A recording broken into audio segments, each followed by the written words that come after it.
Welcome to everyone. Thanks for participating in this webinar in this new series about electric mobility in the Caribbean. My name is Juan Luis Pardo, and I'm giving technical support on climate change mitigation in the UNEP Office for Latin America and the Caribbean. We hope this webinar will be of high interest since we'll be talking about the intersection between transport electrification and a decarbonized energy matrix. This is a very important and full of opportunities layer in terms of economics and job creation, and crucial to this couple transition. So we are sure we'll learn a good deal of lessons from this webinar. We'll have a 30 minutes presentation from our speaker, and then around 20 minutes where he'll be answering your questions. So feel free to ask anything. And now let's wait 2 or 3 more minutes to give everyone the chance to connect, and then we can start. Thank you.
Okay, I think we are ready to start. We want to keep it in time as much as possible. So, okay, I give the floor to my colleague, Johnny Arbea. Johnny, are you ready? Hello, everyone. I hope you can see me and hear me well. Thank you so much, Juan Luis, for the presentation. As Juan Luis said, this is our first webinar focused on the Caribbean. I hope this new series will be really interesting for you because we are really excited on starting more profound and more comprehensive work with the Caribbean. And before we start, I would like to give a brief presentation of what MOVE is and what we do within MOVE, so you can have a broad perspective of all the activities we do, and you can know us better. So first of all, this webinar series are part of the capacity building work that we do normally. We have been doing seminars focused on the Latin American region, Spanish-speaking countries mainly. For more than 4 years, we have more than 30 webinars with high attendance and a network of more than 1,800 participants and people that are connected to these seminars. These seminars are delivered monthly. we will be having 2 sessions from now on. One that will be still focused on the Spanish-speaking countries of Latin America, and one focused on the Caribbean region.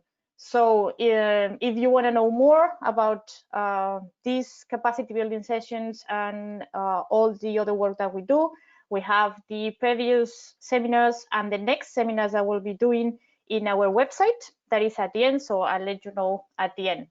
We also have the knowledge creation part from up to 3 years. We have been doing this status of the electric mobility in the region, in the Latin America and the Caribbean, reporting on the numbers, on the how many vehicles, the public policies that have been developed in many countries. So there is all the information for 3 years now. We will be doing in 2020 this knowledge creation on the numbers of the status of the electric mobility in the region, but also some others focused on the public bus transportation operators guidelines and other information that may be interesting for you. So please use it. You are welcome to give us any feedback on the documents, on the information that we saw in these materials. We also work directly with the countries. We have been working in the national mobility strategies of Panama and Bogota directly, but we also have created a guideline on how to structure and how to develop this national electric mobility strategy that you can find in the web. We know that some of the countries have followed this guideline to create their own strategy, and right now, through a GCF project that is being implemented in the region in 14 countries, we will help 4 countries in Central American region to develop their own national mobility strategy. We do have high-level dialogue on electric mobility with a lot of high-level politicals in the region to foster collaboration among the countries. And finally, we do some projects on technical assistance. We have projects in, as I said, 14 Latin American countries with GCF, and we do have other projects with other funders in Costa Rica, in Mexico, in Chile, and some others regionally, as well as some others that we are planning in the Caribbean region. So if you have any project as country, both in Latin American region and the Caribbean, please approach. We will be more than happy to help you. As I said, we have this publication that right now is in both Spanish and English in the website. So please go and check. We will, as I said, this is the first seminar of our series that will be focused on the Caribbean. The first one, as Juan Luis was saying, is focused on transport electrification and the link between transport electrification and the grid and the energy generation and stabilization. That is pretty important, as we know. And the next ones will be focused on this study case on the solar panel feasibility studies done for the trolleybus system in Mexico City. We will have a presentation on how electric mobility can be the anchor to a more bigger green transformation for countries, let's say for Caribbean countries, focus on the Caribbean countries. We will have a presentation on different business models and financial structures that have been planned or are undergoing in the Latin American region for the e-bus acquisition for the systems. And we will have a project presentation on the tourist field electrification and project done in Costa Rica. So I will be sending you out all the information in advance so you can connect with us. As I said, everything is on our website, that is movilatam.org. You can find the next webinars, the last webinars that we have. Some of them, most of them are in Spanish, but there are some related to electric bus deployment and service quality that was done, as I remember, by Shenzhen Bus Group. That one. There are two of them that are in English, so you can go and check over there. We will be posting these webinars in the website also, so you can go back and review. And again, thank you so much for coming. Thank you so much for attending. You can see everything that we are doing in our website, and please go and check. We will be more than happy to attend all your queries, all your questions, and everything you may need. So I will pass it on to today's panelist. I will just make sure that he can have the right. Yes. Okay. So today's panelist is Saul Moorman. I will just give you a brief video about him. He is committed to a sustainable future, and he has been actively involved in electric mobility since 2012, when he built and raced a world champion solar car in Australia. He holds a master's degree in sustainable energy technology from Delft University of Technology. Saul currently works at EV Consult as a strategic advisor and project managers on diverse e-mobility topics, including EV strategy and roadmaps, fleet transition plans, with a specialization in vehicle-to-grid, smart charging, and EV grid integration. Specifically for island states, Saul has conducted a comprehensive study into the technical and economic opportunities for smart charging and B2G for the island of Aruba, and has written a 10-year EV roadmap for the island of Mauritius. Moreover, in 2017, he has set up the world's first online EVX program on electric cars that now has over 100,000 learners worldwide. Over the years, Saul has given many presentations and multiple keynotes on the transition to electric mobility and linking it to sustainable energy. So thank you so much, Saul, for being here for the presentation, and the floor is yours. Yeah, thank you very much, Yone. It's great to be here. Good morning to everybody on the Caribbean side. Buenos dias for Spanish speakers that are joining as well. And good afternoon to everybody that is joining on this side of the ocean. Yeah, I'm very happy to be here and to present some of the work that I've done over the last years at EV Consult and even before that. Yeah, I will tell you something about transport electrification and linking electric cars to the grid. And vehicle to grid, so V2G for short, as is shown here, is the most extreme form of that. It allows electric cars and to become driving batteries, basically big batteries on wheels that can help power the electricity grid and form as a storage and a source of flexibility in our future power grids. So I'm really happy to be here, and I think I'll tell you something today mostly, and I will tell you that electric mobility is here and is here to stay, and it will be a way to catalyze, to really accelerate the transition to sustainable energy. Let's dive in. So Yone already said it, but I've been involved in the world of electric mobility since 2012. This was me in a self-built solar car racing in the outback of Australia, and we won the World Cup of solar car racing. And ever since, I've been on a mission to get the whole world to drive electrically and on the power of the sun. So for me, that's a really strong drive.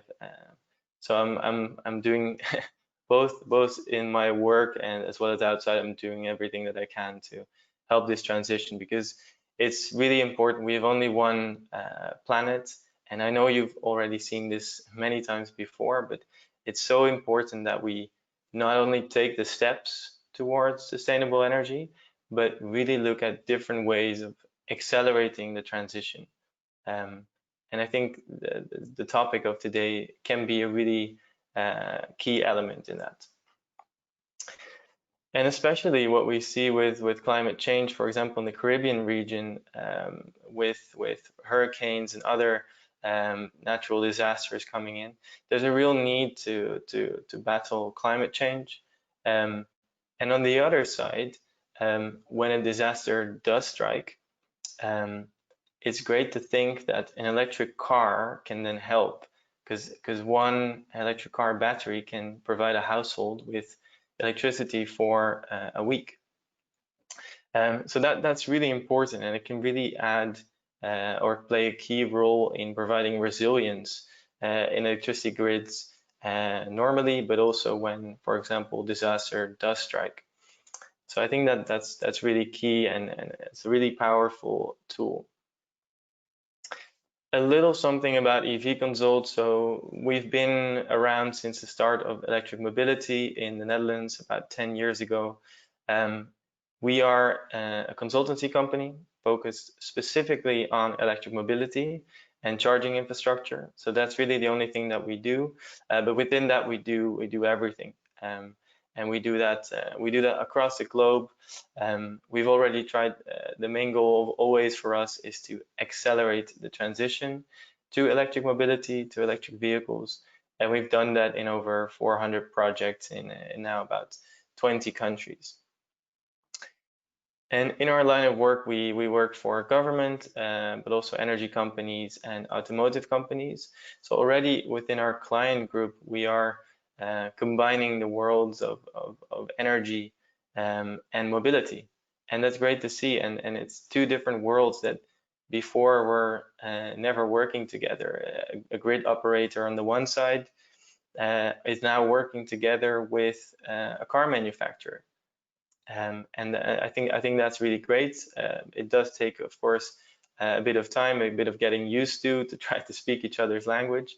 But when it does happen, it can create big benefits for all around and for the energy transition.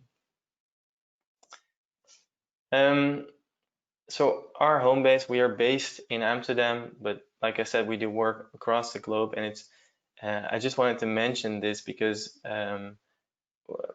for my view, I'm living in the electric mobility capital of the world. The ambition for Amsterdam is to become zero emission in 2030. So all cars need to be 100% electric in 2030. So that's, I don't know of any other city that has such strong ambitions. So it means that that a lot of work is being done in the electric mobility field as well as in charging infrastructure. And we learn directly from this experience, and we help other countries in the transition as well. Although I was just told that in Barbados, maybe has the highest ratio of charging infrastructure versus population. So maybe I'm living in the wrong place, and I should maybe consider relocating. A little bit about electric mobility and why we believe that it's here and it's here to stay, and the change will actually go even quicker than people might think. So I'll just highlight a few of the items here, but Bloomberg predicts that there will be purchase price parity for electric cars around 2025. So that's just the price that you pay for purchasing the car, and it's already cheaper now in many cases to drive an electric car because of lower operational cost. And with the new electric car models having ranges of up to 400 kilometers and more, that's really enough for the average consumer. So a lot of people will start switching now. And of course, very important is that electric vehicles lead to lower CO2 emissions. And when charged on the European grid mix, it leads to a 50% lower CO2 emissions already. And that's over the whole lifetime of the vehicle, so including the battery production and disposal, and of course the production of the electricity. And if it's charged with renewable power, with clean power, clean green power, then of course it's a lot lower than this. And one thing that I will highlight, of course, today, so I'm not going to say too much now, but by performing smart charging and vehicle-to-grid with these electric cars, it can really become an asset for the grid instead of an extra peak load and even a threat to the grid. And with the latest battery technology developments, with even million-mile batteries being mentioned by manufacturers, it will mean that they will have a really long lifetime, both in the vehicle and then afterwards as a second life battery. Of course, there is still hurdles that need to be taken. We're not there yet. It's still in development.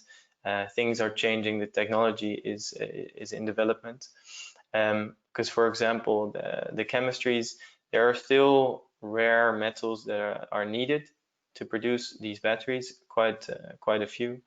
But with the newest battery chemistries, these already allow for example, 75% reduction in, for example, cobalt.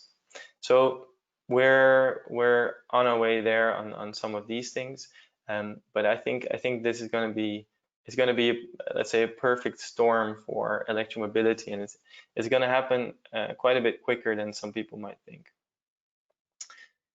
Now coming to the topic of today, about transport electrification and vehicle to grid, and I'll talk about electricity generation and the link to that as well, and smart charging of the electric cars. I'll start by explaining something about, let's say, the future picture and the potential of this technology and its implementation, and as well something about the road to get there. And like Jone already said, I will do this based on experiences that I've had for working for different governments and organizations in different places on the world, Aruba, Mauritius, and also some other projects that I'm familiar with. So I'll highlight some of those examples. Let's start with this future picture. I always start with this. This might be a familiar picture for some, but I think it's good to show this again. So instead of electric vehicles become an extra peak, an extra load on the electricity grid, they can actually become an asset for the grid. And if you convert that electric car into let's say a big battery on wheels, it can provide storage, and it can absorb that big peak of solar power that is generated during the day and release that energy back to the grid or to your home in the evening. And in that way, really helping with the integration of intermittent and variable generation of renewable energy sources. So within our energy transition, this requires a lot of flexibility and also storage. And electric vehicles can play a big role in that. Of course, not the only asset to do that, but I think it can play a really crucial role in that. And I'll give a few examples why. And since this is vehicle to grid is what we have a lot of experience in, and it's the most advanced way of doing this, I will tell a lot about this specifically. So already back in 2017, we did projects with both our grid operators in the Netherlands, the high voltage grid, the national grid, that's TenneT in the Netherlands, and as well on the local grid. And there we proved that it was possible. We did this with a consortium, of course, but it's possible with a small fleet of electric cars to provide frequency stabilization for the high voltage grid. So already back in 2017, we proved that this was possible with real cars, real people, real drivers, and providing these services and meeting the requirements that are set by the grid operator, which are it's not very simple to achieve that. But through the good work of the partners, we managed to do that. And in this other case, on the right side, more on the local grid, so more the low voltage grid, we had an electric car supplying a neighborhood in Amsterdam with green electricity. So this already showed that it worked on the technical side, as well as looking a bit into the business case, and I'll come back to that later. At the end of 2018, I made this vehicle to grid map of the world, again with a few partners in the UK, and we did basically a global road trip around the world, looking at electric vehicle grid integration projects and gathering the learnings of that. And it was published in a report. And later we also made a website, v2ghub.com, so to really capture everything that is going on in the world in terms of vehicle to grid. And these lessons have shown that a lot of activity is happening all across the world. Different things are being tested, again, technology, but also business cases, but also how to involve the user, which is a very important element. And it's really happening, and it's going a lot quicker than I thought at first. But as with any new technology, I want to be honest as well. 5 years ago, when I first heard about this technology, of course, I was very hyped. I thought this was going to change the world really rapidly. But I went through a sort of personal vehicle to grid hype cycle. First thinking that it was great, and then thinking there's too many hurdles. It's too expensive. It takes too long. It's too difficult to get organizations to change and the market to change. But through in the last 4 years, working together with lots of different partners and companies and organizations on this, and doing more research and having very interesting conversations with many people around the globe. Now I'm very confident to tell you that this is a really important technology and has a clear benefit and a clear added value, and will happen and will in fact really help accelerate the energy transition. Now, to mention a few of the benefits, I think this is already touched upon, so I'm not going to dive into too much detail here. But of course, on the one side, the technology, by trading the energy with the electric car, it creates revenues for the owner, which of course is important because his or her car is used and the battery inside the car is used. And there has to be an interesting business case. There has to be value that goes to the user as well. But by connecting these cars to the grid, we can add resilience to the grid, both on a day-to-day basis, as well as, like I mentioned in the beginning, when for example, a natural disaster strikes. And by using the electric car as a storage, it can really help with achieving self-sufficiency and connecting local generation of power to local consumption of power. So that can help with self-sufficiency on a home scale, also on a city scale, and even on a country scale or on an island scale. And of course, that means as well that it leads to less grid upgrades, and of course, connected with more renewables, more clean mobility, there is huge benefits for society. And the last one is maybe not so well known, but actually by doing smart charging on the battery and keeping the battery not fully charging it to 100% in one go, but doing it a bit slower and then keeping it at a lower state of charge. It's actually better for the battery, so it can actually help with the battery health. So it means that you can have a longer lifetime of your battery by doing this, by doing smart charging and by doing vehicle-to-grid, as opposed to what other people may have stated as a barrier being the extra battery wear and tear. But recent research has actually shown that this is very minimal, and it's certainly very minimal if you compare it to regular driving and charging of the vehicle. So a lot of benefits and a lot of stuff in theory, but this is really happening now. This is a proposition of a company. It's a joint venture between a grid operator and an aggregator, and they already are offering this proposition to customers with fleets of electric cars, which means that you can, and their proposition is, as it says here, drive for free with V2G. So this means that technology and the cost and the business case is now at a point that it's already possible to provide this to customer.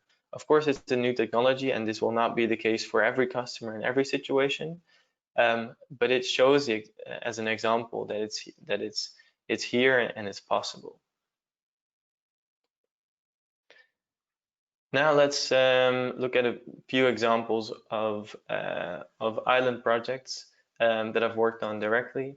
So this was last year for the Ministry of Energy in Mauritius. We were tasked to help with making a 10-year roadmap for the integration of electric cars. And this included thorough analysis on the cost side, as well on the emission side, and of course at a broader perspective, looking into the local context and the barriers that are there.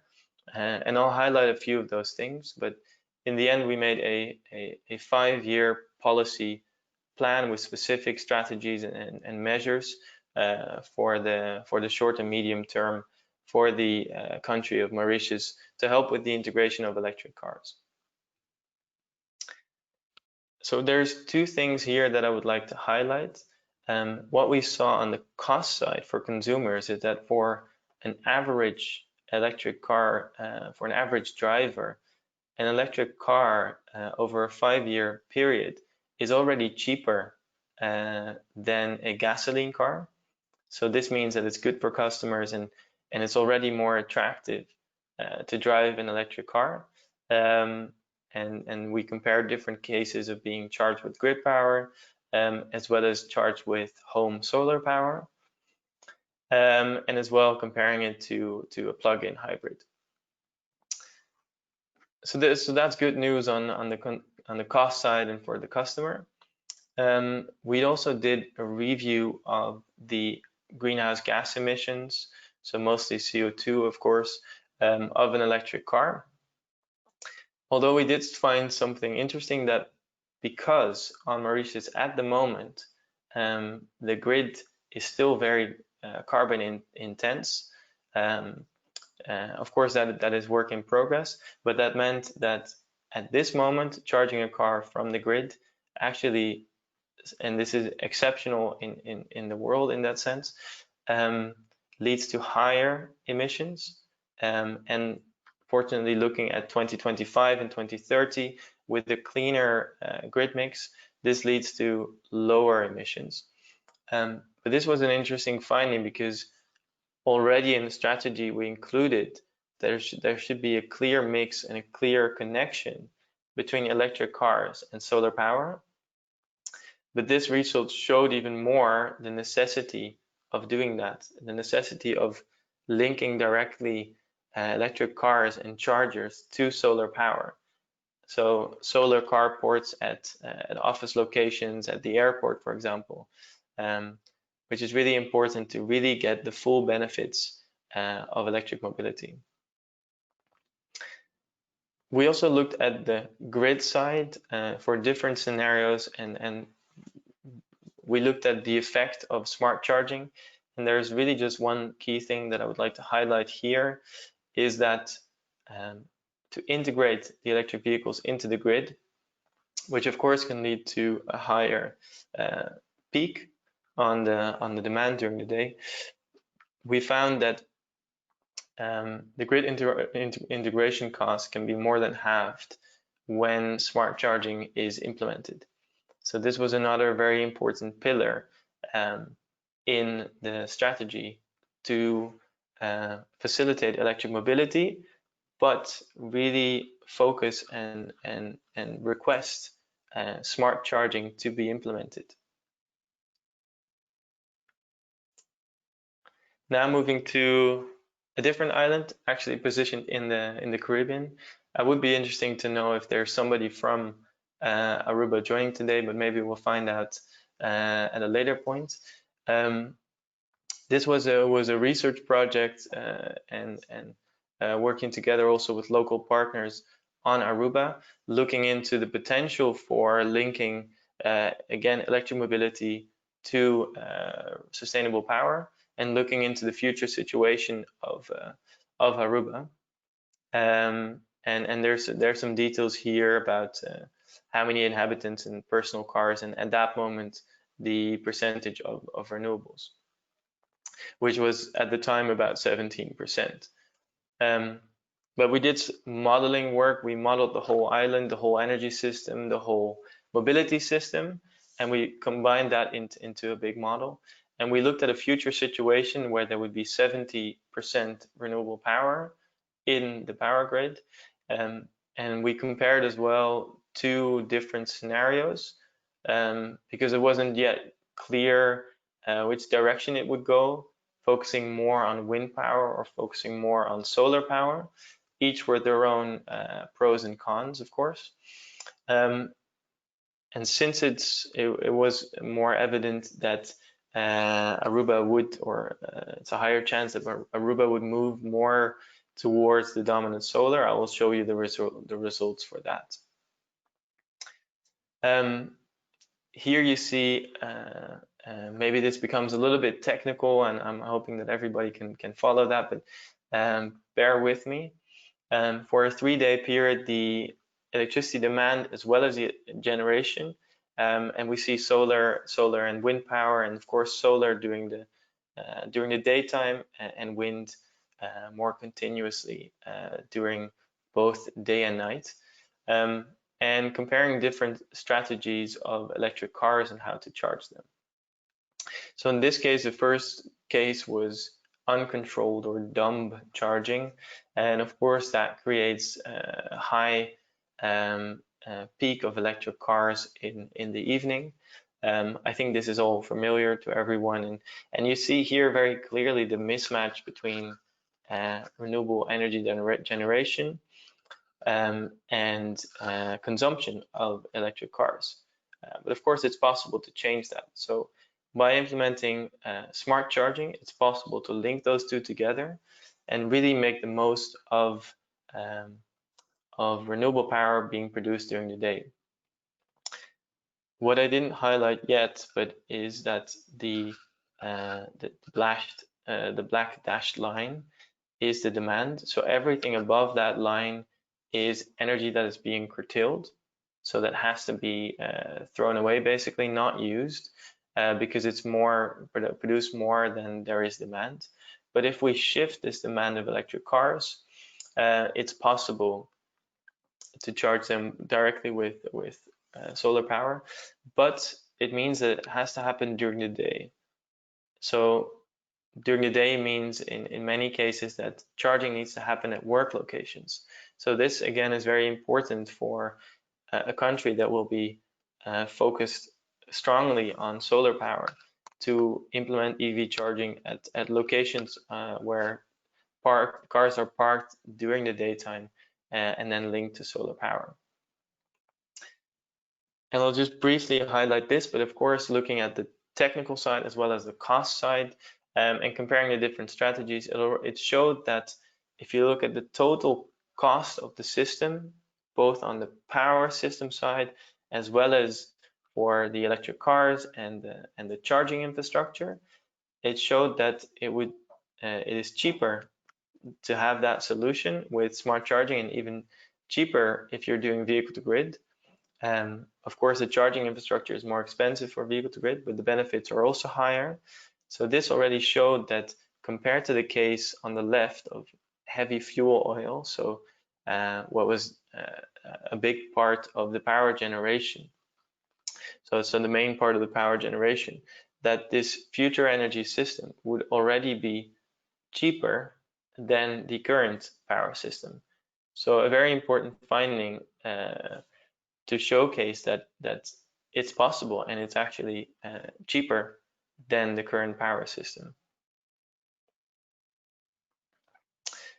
Moving to Hawaii, because of course that was all theory and not yet put into practice.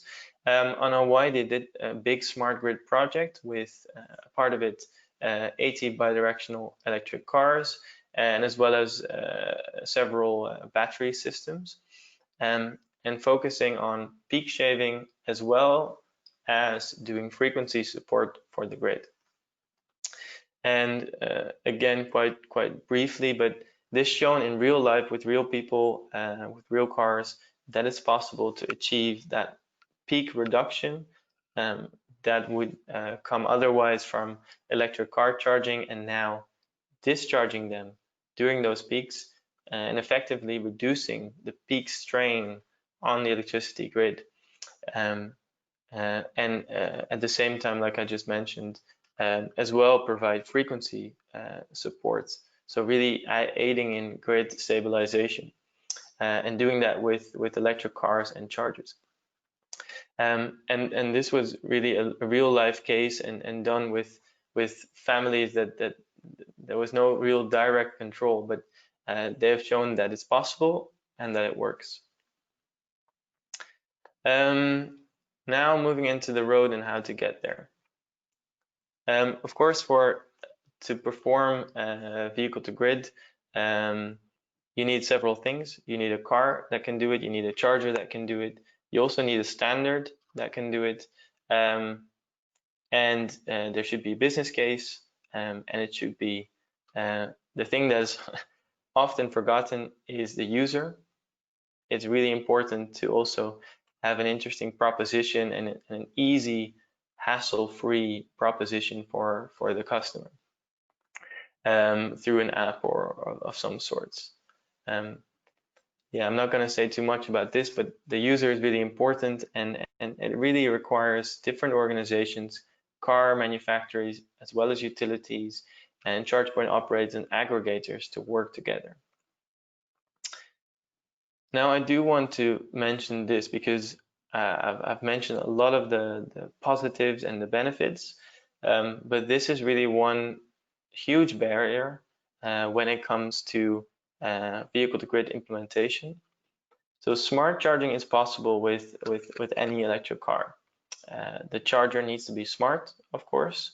Not every charger at the moment is smart, but to do vehicle-to-grid, it's at this moment only still possible with factory cars that have the Japanese CHAdeMO plug. So those are Nissan electric cars and Mitsubishi electric cars. So this means that only those cars at this moment can do vehicle-to-grid. Of course, this is changing. There's many pilot projects going on. There's prototypes of cars, for example, Renault, in different places in the world involved in vehicle-to-grid.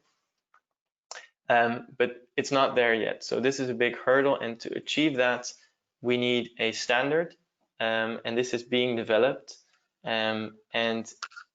Sadly, it's not there yet. It's being developed in the next 5 years, so it's coming. And what it will be is that V2G, so bidirectional charging for an electric car to provide energy back to your home or to the grid, to your home and to your office behind the meter will be possible somewhere between 2020 and 2025, and directly feeding power back to the grid, because that's more challenging, also safety issues, will be possible from 2025 for electric cars with the European standard.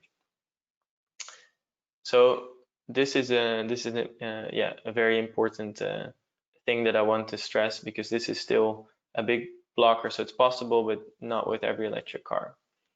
On the side of the chargers, we see a quick development from bulky, heavy chargers back in 2017 to much more efficient, light, consumer-friendly, cheaper chargers as well. And this is the latest, most compact bidirectional home charger, and it even works with voice command. So I'm really excited about it, and it has a significant cost drop as well. I'm gonna skip this one.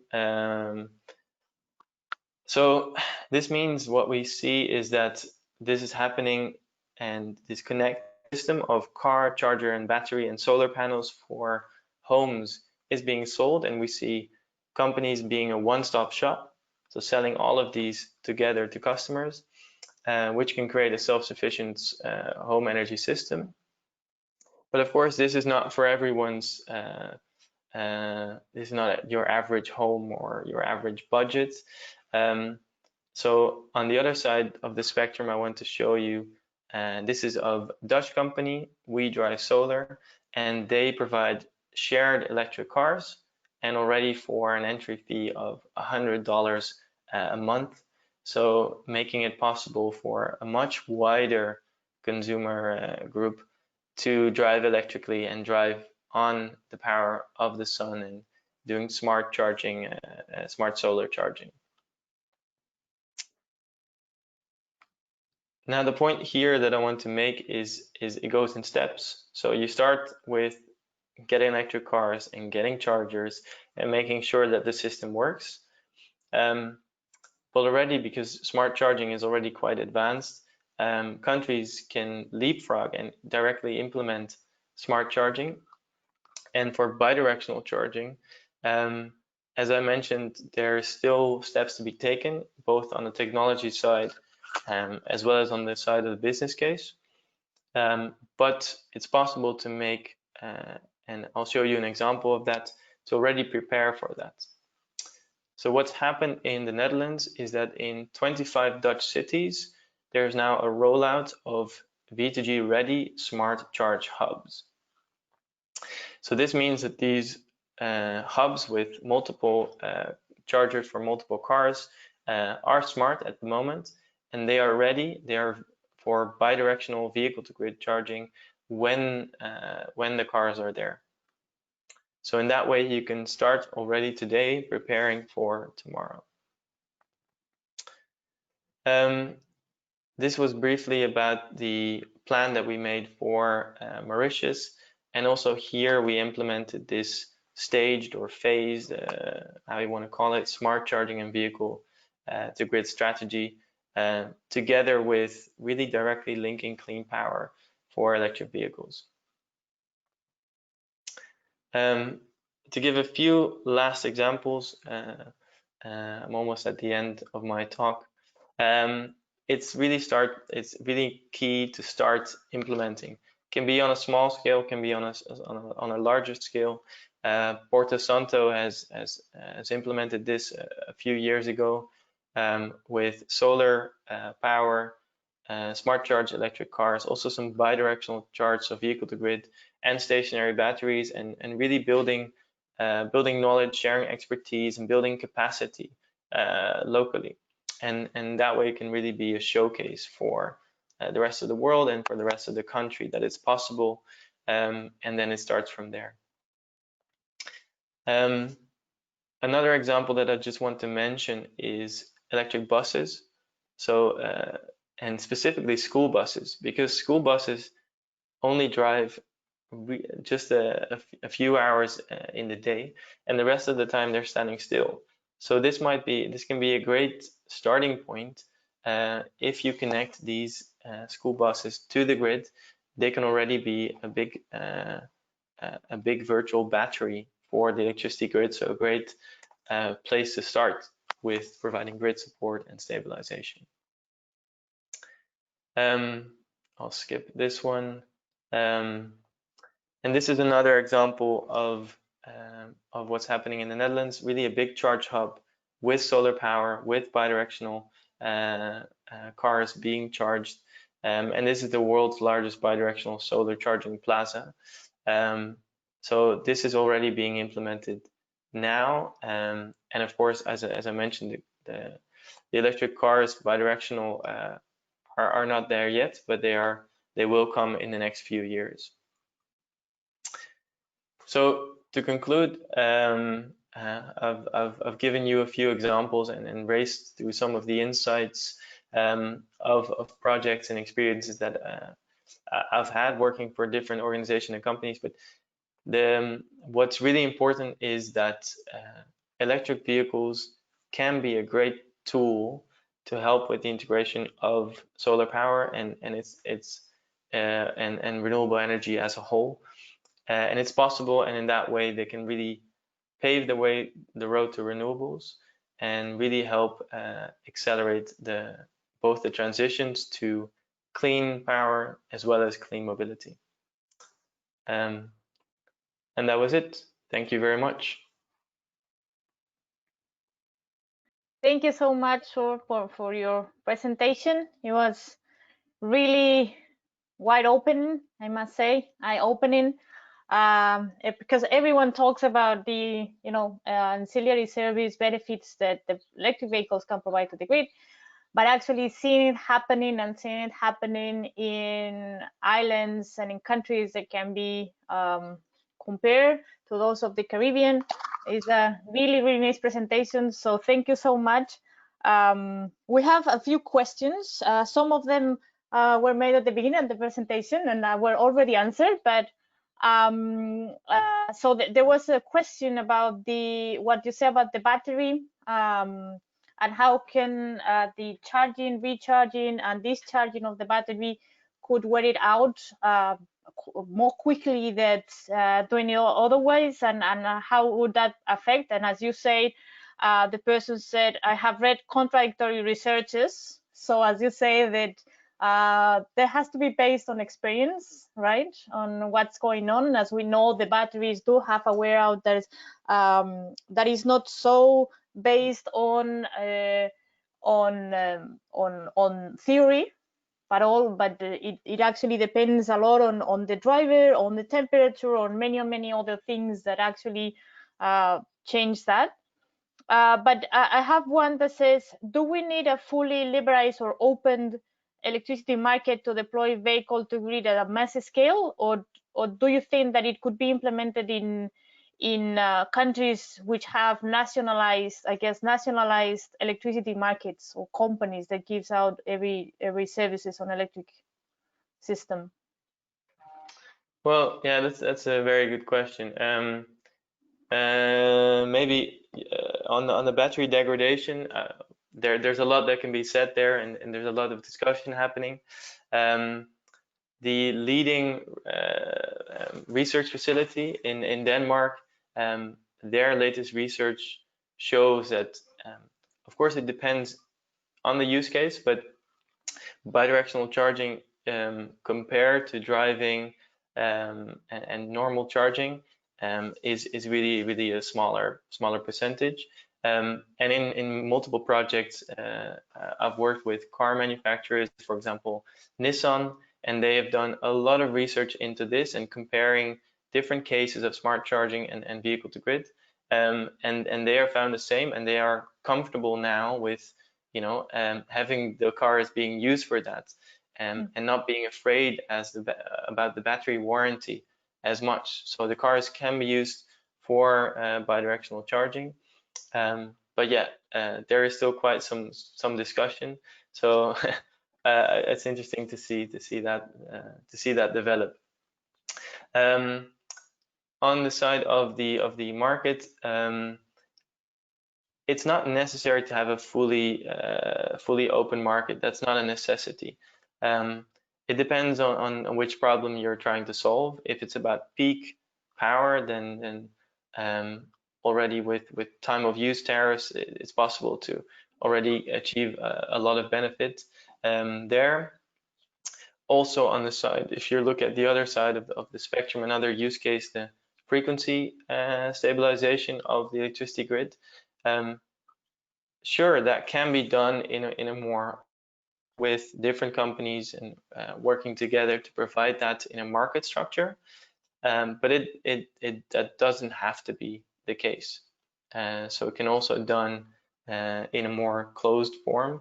But it's a different type of collaboration. It's a different way of collaborating, basically, yes. But then it does not prevent for the installment or for the project as itself, right? It is just another way of doing things, but it can be done anyways. Yeah, it does mean that the ball is more in the court of the grid operator to think about that, to implement that, and yeah, to work towards that. So that can be a good thing, and that can be a bad thing. So that can mean it can go quicker, it can mean it can go slower. Okay, thank you so much. There's another question that says, it sounds like most of the work is on personal cars, personal vehicles. What about buses and trucks? And any thoughts about fleet, vehicle to grid, and any experience with fleets in Mauritius or elsewhere? Yeah, okay, let me start with the buses. So this is the reason why I included at the end this example of the buses, because sure, most mobility is passenger cars, but maybe for in this case, it's very interesting to start with other vehicles. And for example, the school buses might be a great place to start. So again, it's not just about one solution, not one form of vehicles, but looking at different possibilities there.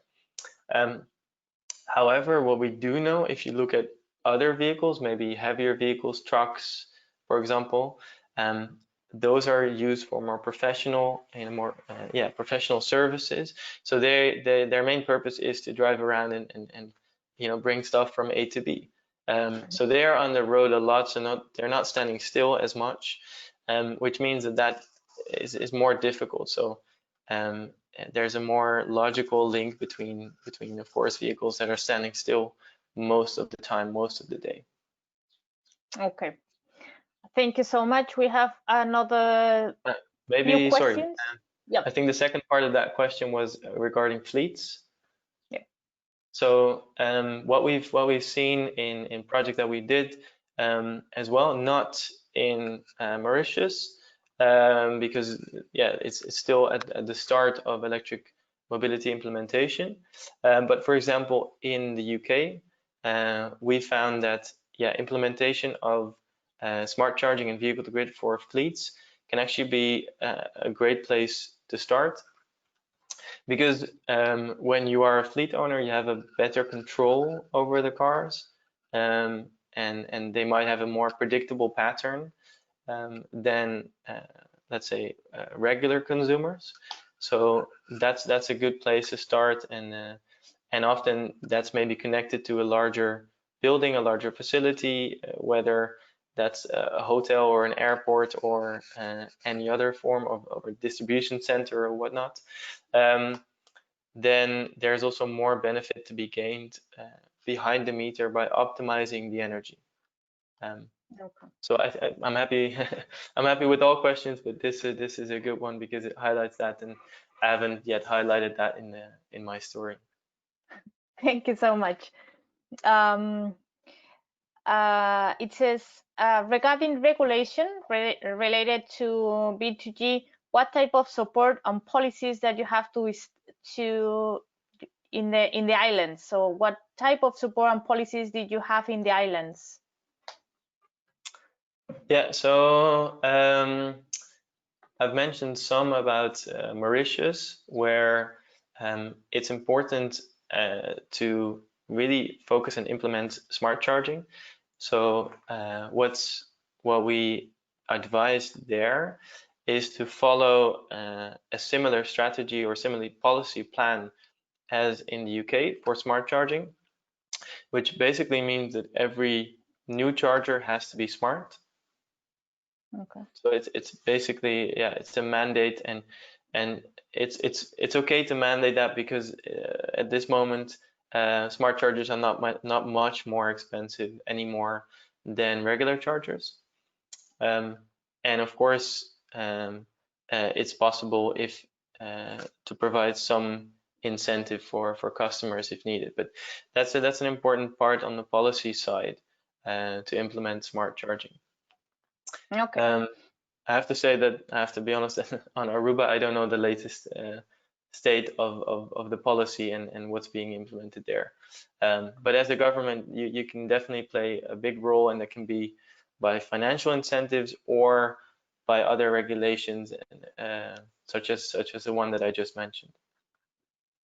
Okay, thank you so much. We are just a minute over the time, but I think this one is really good. So if you can stay like 5 more minutes, we can do the last questions, and the questions that are not answered right now, we may send it to sort by email, so we can sort it out and write it down on the web, so you can check it.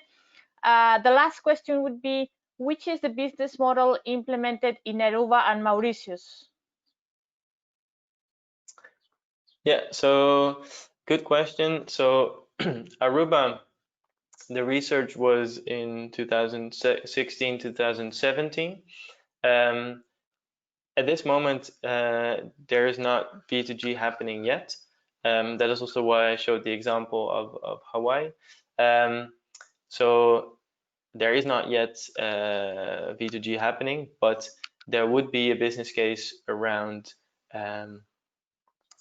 using locally solar power and preventing that goes into the grid, and local optimization behind the meter at a home level or a building level.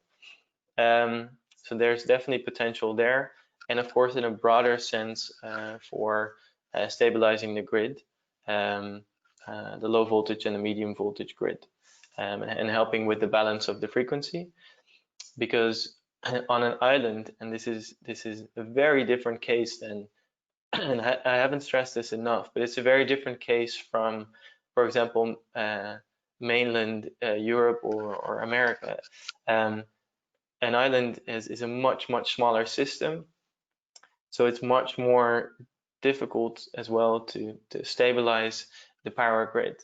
So the need is even much higher when you're integrating renewables to stabilize it. So effectively, that would mean that it's certainly very possible to add value with electric cars by doing the grid stabilization.